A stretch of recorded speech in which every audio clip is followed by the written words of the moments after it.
What up, Hyperchange? Welcome to another episode. Today, we're going to be talking about Facebook, why the company's stock has been sliding, and do a deep analysis of the company's Q3 2018 earnings results and how this could impact the financial trajectory of the company heading into 2019. I originally was a lot more bullish on the company, thought they were soaring right towards $1 trillion valuation, but I've had to rethink that a little after reading the numbers and hearing the company's conference call. So, first things first, let's take a look at the user numbers. So on Facebook's core platform, they posted daily active users of almost 1.5 billion. And I do want to highlight, though, that in their most lucrative market, the US and Canada, daily active users were 185 million, which was flat sequentially and flat from the same period a year ago. So it looks like they're stagnating in some of their most popular markets. Now, whether that's because they're hitting maturity or saturation, or because the platform is declining in popularity, I'll leave that up to you. In terms of monthly active users, Facebook posted almost 2.3 billion. They showed growth in every single category, but once again, the growth in the US and Canada, very, very slow, only up 1 million sequentially and just up 3 million in the same period from a year ago. The gist is Facebook's core platform is growing, but just a lot slower than it used to be. Before we head into the financials, I want to bring up the Facebook stock chart. So about a month or two ago, I made a video thinking that, about the Facebook Cambridge Analytica scandal, saying it was just going to get brushed off, it didn't matter, and that the stock was going right back to all-time highs, super bullish on the company. Well, what has happened since then? The stock has taken a huge slide, going from about $200 per share when I made that episode down to about $150 today. So why is the company sliding when it looked cheap before? What's going on? Well, the gist of the problem here is that Facebook is becoming a lot less profitable than it once was. Now let's dive into the Q3 numbers to see what's going on. So here I've taken a screenshot of 2016 Q3, 2017 Q3, and 2018 Q3. And as you can see, the growth is pretty strong. It looks all good, but let's relay some percentages on here. As you can see, Facebook grew revenue 47% in Q3 2017. That growth slowed pretty dramatically to just 33% in Q3 2018. So still a rapidly growing company, but the rate of that growth is really decelerating. But it's not just revenue growth that you should be worried about. It's operating income growth. And this is where I've really had to change my estimates for the company. As you can see, Facebook was growing their operating income at 64% in Q3 last year. A ton of operating leverage in the business model. But this year, earnings only grew 13% year over year. And that is just a huge slowdown. I mean, this was a company that was consistently growing earnings 40, 50, 60%. Now it's just in the mid single digits. And this is the number that everyone is paying attention to. And this is why the stock is down. And so if we take a look at on an annual basis, this is what Facebook's financials were through 2017. And originally, in my last episode, this is what I had been expecting for 2018. Strong revenue growth, 58 billion, and profits of $27 billion. That was representative of 43% revenue growth and 35% operating income growth. But the problem is Facebook is having a dramatic slowdown in all of these numbers. And we're going to talk operationally about why there's such a slowdown a little bit later.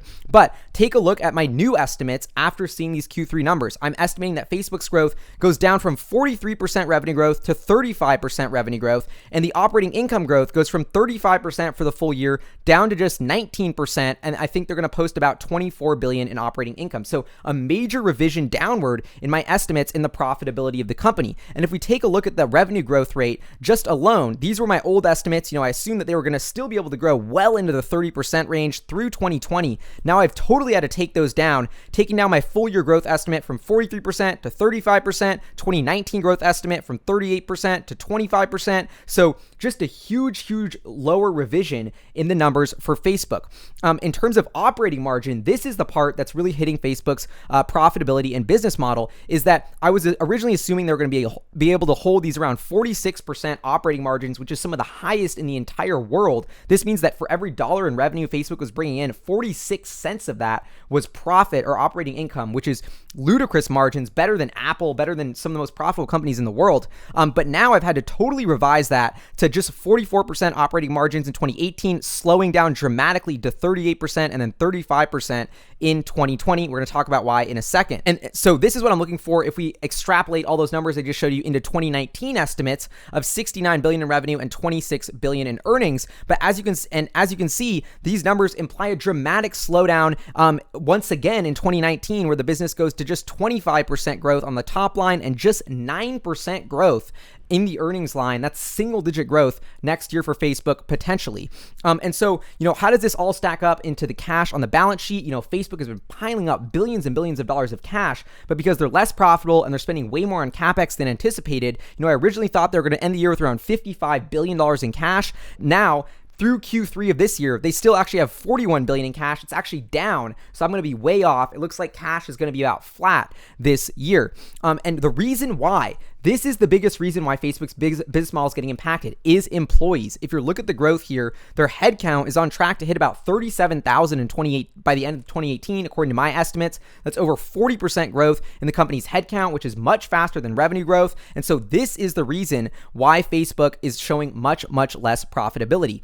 Moving on to the conference call, let's talk about why is Facebook, why are the financials, why is the business model changing so dramatically? The first thing is there's a totally renewed emphasis after the Cambridge Analytica scandal, after all these privacy concerns and data hacks, that the company needs to hire a lot more manpower to control its platform. This means this is why the headcount's increasing, and these, they're really just beefing up their privacy and security teams, and that is really, really costly, and that is significantly impacting the margins of the company. So that's one thing that's going on, is hiring more people. The second thing that's going on is this huge transition from newsfeed revenue to stories revenue. This is something that Zuckerberg talked about a lot about on the call, as he sees stories as the next sort of large medium for social networks. He has a ton of interesting comments and insights on this, and he says just like today, Twitter, LinkedIn, Facebook all have news feeds, but they're all used for different things, but the news feed is a commonality among social networks. The story will be a commonality among social networks in the future, but stories will be used for different things on each social network. So I thought that was really interesting. And then he goes to point out that stories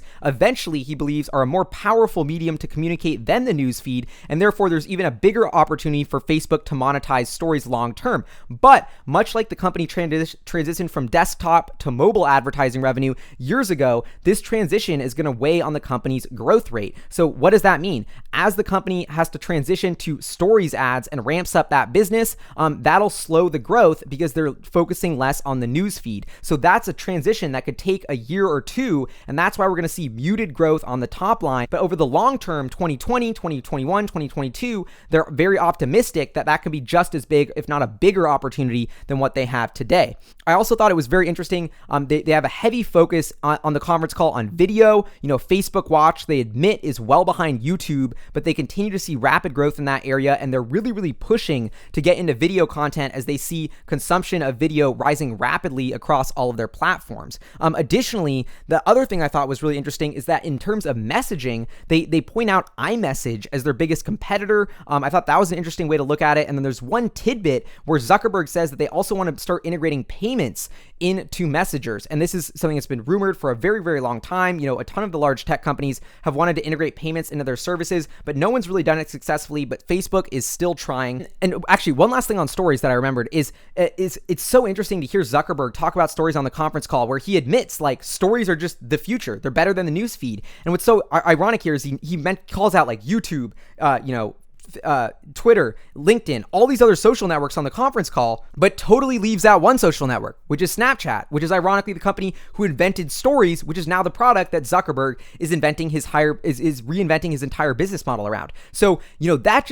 that's another reason I'm sort of bullish on Snapchat in a weird ways. They were the innovator that pioneered this sort of new social format that now Facebook is pivoting its entire business model around. But I guess Facebook copying is winning at the end of the day. That is sort of what's going on with Facebook, is we have this very interesting dynamic shift where they're having to hire more people because they were totally understaffed in terms of data and privacy, and they're shifting their revenue model from newsfeed to stories, which is going to mute revenue growth. So you have expenses growing faster than expected with revenue growing slower than expected, and that means dramatically lower earnings estimates. And that's why you'll see in 2019, I'm just expecting 9% earnings growth. So now let's take a look at the valuation here. Even though the stocks come down to $150 a share or so as I'm making this episode, I still actually don't think it's that cheap or expensive. I'm sort of neutral on it. Here's why. Let's take a look at the valuation. With 3.1 billion shares outstanding, looking at about a $465 billion market cap. Divided by that $55 billion in revenue estimate, my new estimate, we're looking at about 8.5 times price sales. But the real number to watch here is is price earnings,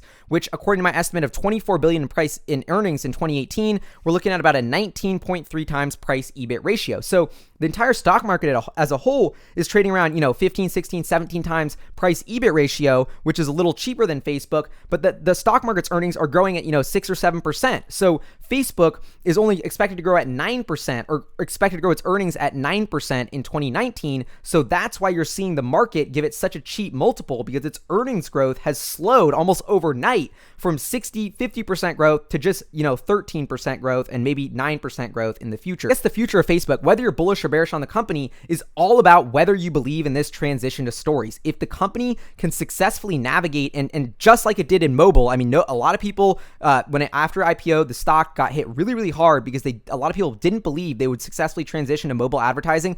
This quarter, mobile advertising represented 92% of the company's revenue. It's taken them to where they are today. I frankly believe Zuck is going to totally figure out stories. They're going to nail it, but there's just going to be a rough transition period with slower earnings growth for a year, and that is why the market is getting spooked and has hit the stock so hard. So that's what's up with Facebook. And I will add, morally and ethically, I genuinely don't like Facebook as a company, just because I feel like their entire mantra is just to sell your data and you are the product. It's free to use Instagram, it's free to use Facebook, it's free to connect with your friends, it's free to connect with businesses and pages that you want to follow and engage with. But at the same time, it's not free in a way. The huge cost to you is that your personal data is being monetized. You are the product. And that's a really scary concept that I don't think a lot of people have wrapped their head around. I personally deleted my Facebook, but I do have Instagram, so I'm still guilty. But I just think, I could see a massive backlash in terms of Facebook for just their data policy overall. And that is a huge existential threat to the company that I think is sort of being